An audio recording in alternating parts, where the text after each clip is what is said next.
Il s'est tenu ce mardi 22 décembre 2020 de 11h à 13h30 par visioconférence et sous la très haute autorité de son Excellence M. Denis Sassou Nguesso, Président de la République, chef de l'État, la 14e réunion de la Coordination nationale de gestion de la pandémie de coronavirus Covid-19.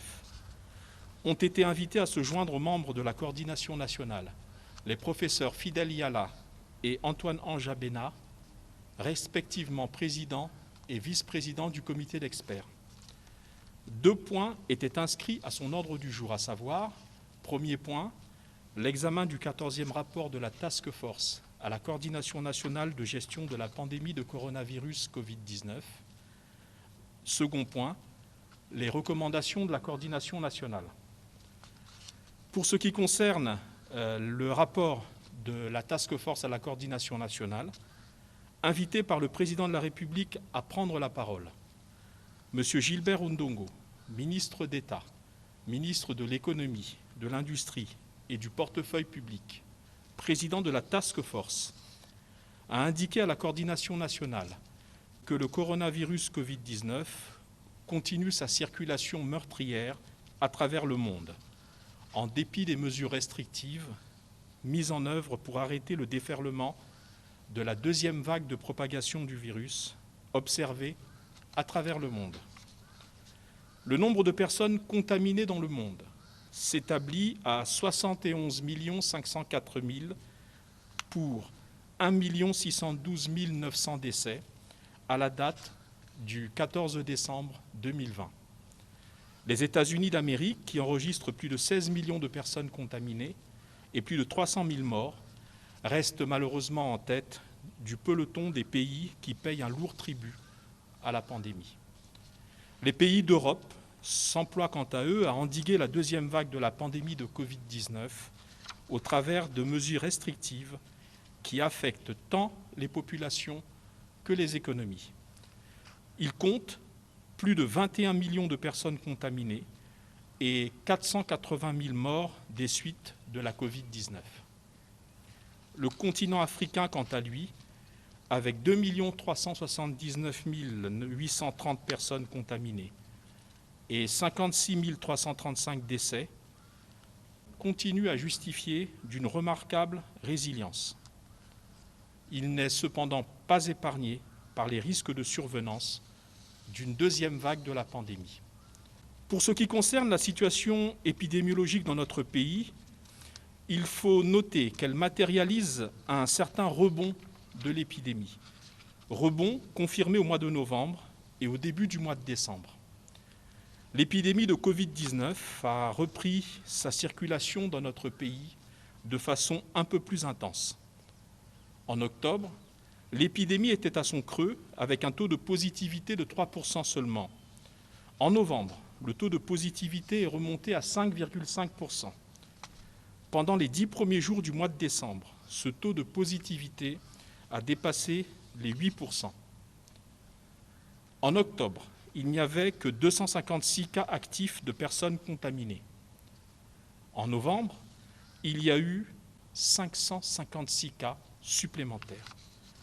Pendant les 12 premiers jours de décembre, on en comptait 275 de plus. À en juger par le taux de positivité, Pointe-Noire est depuis 3 mois le principal foyer de contamination de la Covid-19.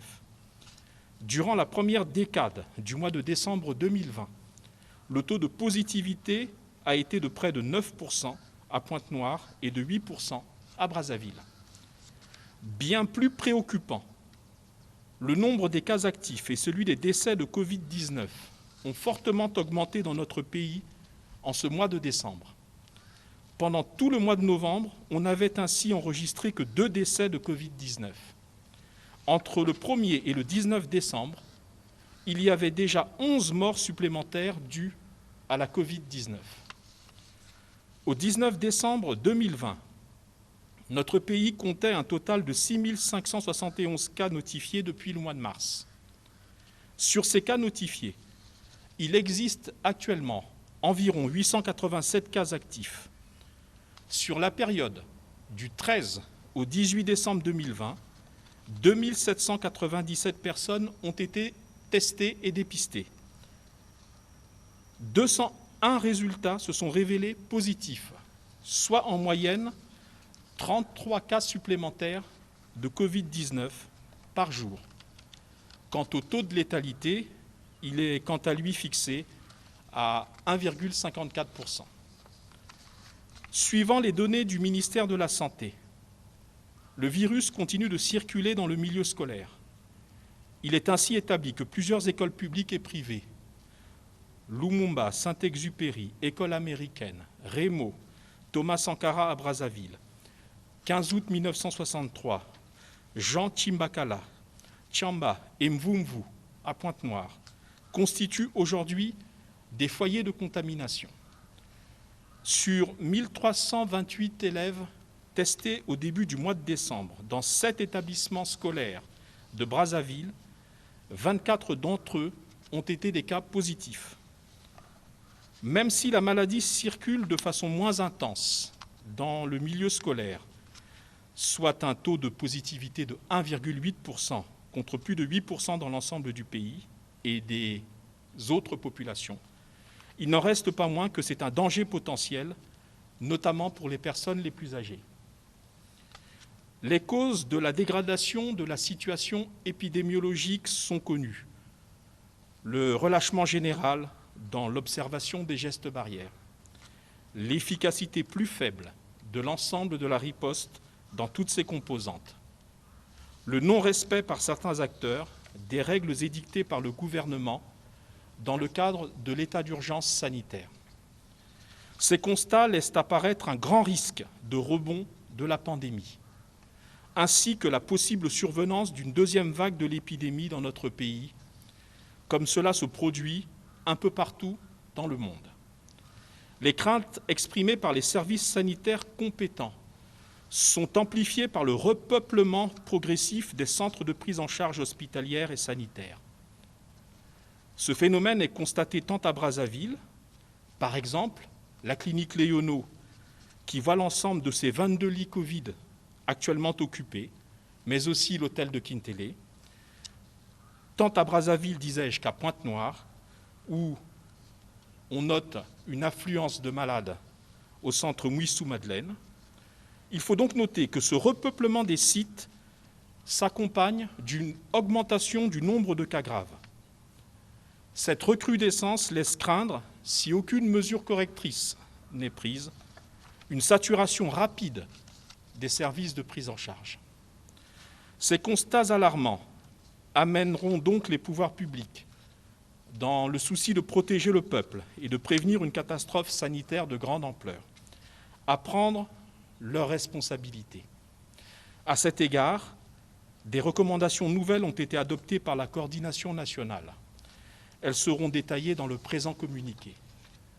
Permettez-moi à cet égard d'ajouter que c'est la mort dans l'âme que les pouvoirs publics ont été contraints de prendre ces mesures, puisque malheureusement, entre la protection nécessaire du peuple et la nécessité, bien entendu, de respecter nos traditions séculaires de fêtes de fin d'année, Noël, comme la Saint-Sylvestre et le réveillon du Nouvel An, il a fallu choisir la protection du peuple. Eh bien, comme je le disais, c'est la mort dans l'âme que les pouvoirs publics ont dû se résoudre à la prise de mesures nouvelles.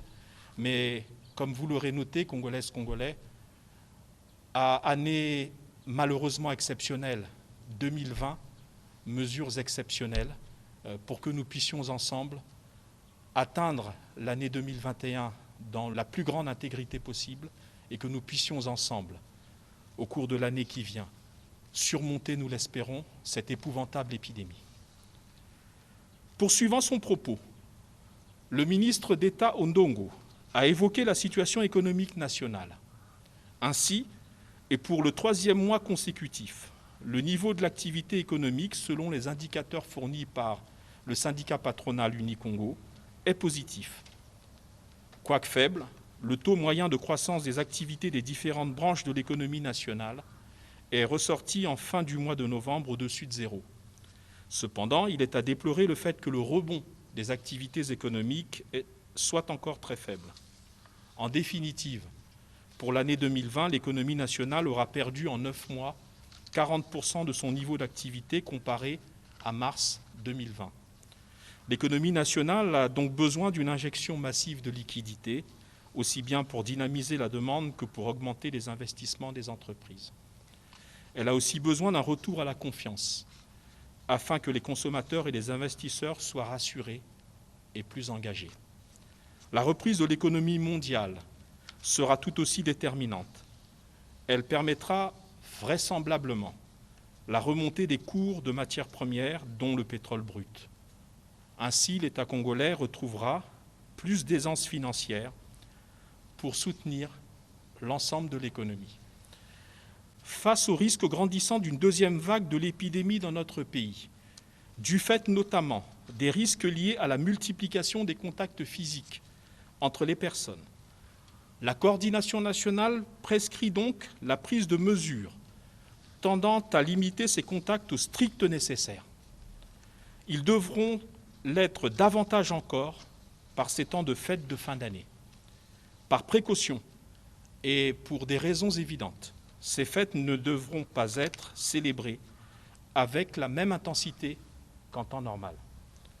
Ainsi sont justifiées de nouvelles recommandations et la reconduction des mesures en vigueur.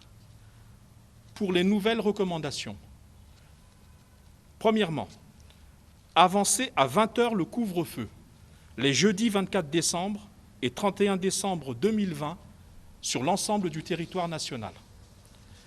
2. Interdire la consommation sur place dans les bars et restaurants les journées du 24 et 31 décembre. Les bars et restaurants seront ouverts ces jours-là jusqu'à 19 h pour les livraisons à emporter ou à domicile uniquement. 3. Instaurer un confinement général le 25 décembre 2020 et le 1er janvier 2021 avec le maintien en activité des seuls services indispensables.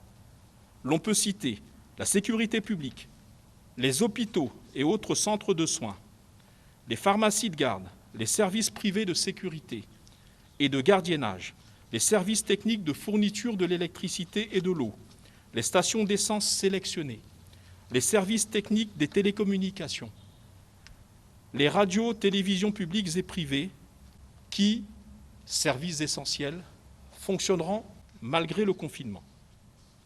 4. Allonger au moins d'une semaine les congés de Noël des élèves et étudiants de Pointe-Noire et Brazzaville, afin d'organiser entre-temps un dépistage massif dans les milieux scolaires et universitaires avant la reprise des cours en mode présentiel. 5. Inciter les populations à risque à se faire tester régulièrement. 6. Interdire le transfert des dépouilles mortelles d'une ville à une autre et de la morgue vers les domiciles ou vers les lieux de culte. 7. Enfin, mettre fin à toutes les dérogations aux règles et mesures édictées par le gouvernement dans le cadre de la lutte contre la propagation de l'épidémie. Les dérogations accordées par les préfets, les maires et toutes les autorités locales sont désormais proscrites. Des recommandations reconduites. Proroger l'état d'urgence sanitaire pour une nouvelle période de 20 jours à compter du 17 décembre 2020. Maintenir le couvre-feu à Brazzaville et à Pointe-Noire de 23 h à 5 h pendant les jours ouvrés et de 20 h à 5 h du matin le samedi et le dimanche, ainsi que les jours fériés. Adapter, poursuivre les campagnes de sensibilisation et de prévention. Exiger de toutes les personnes résidant sur le territoire national le port obligatoire et conforme du masque de protection individuelle. Faire observer partout et par tous toutes les mesures barrières. Maintenir les contrôles sur le port obligatoire du masque et sur la distanciation physique exercée par la force publique et par les dirigeants de toutes les structures accueillant du public. Organiser régulièrement le dépistage des élèves et étudiants ainsi que des personnels de l'enseignement. Interdire tout rassemblement de plus de 50 personnes dans les lieux publics et privés, à l'exception des marchés domaniaux et de la participation à une activité autorisée respectant les mesures barrières. limiter à 5 jours, soit les lundis, mardis, jeudis, vendredis et samedis, l'ouverture des marchés domaniaux à Brazzaville et à Pointe-Noire. Limiter à la stricte intimité la célébration de tous les événements familiaux dans le respect de toutes les mesures de prévention. Maintenir la fermeture des boîtes de nuit et autres lieux de danse. Faire exercer les contrôles sanitaires et ceux de la force publique à l'entrée et à la sortie de toutes les villes du pays. Exiger la présentation à la frontière d'un test PCR négatif pour tous les passagers au départ du Congo, à l'exception des enfants de moins de 10 ans. Exiger la présentation à la frontière d'un test PCR négatif de moins de 72 heures pour tous les passagers arrivant au Congo, à l'exception des enfants de moins de 10 ans. Interdire les promenades en groupe de plus de 3 personnes sur les voies et espaces publics, notamment la Corniche et les alentours des stades de Brazzaville, ainsi que les bords de l'océan Atlantique, à Pointe-Noire et dans le Kwilu. Interdire l'installation sur la voie et les espaces publics de chapiteaux destinés à accueillir des personnes. Faire limiter à 10 le nombre des membres d'une famille appelés à participer à la levée de corps à la morgue d'un parent décédé en voie d'inhumation. Enfin, faire limiter le nombre de corps à inhumer par jour. Fête à Brazzaville, le 22 décembre 2020. Pour la coordination nationale de gestion de la pandémie de coronavirus Covid-19, le ministre de la Communication et des Médias, porte-parole du gouvernement.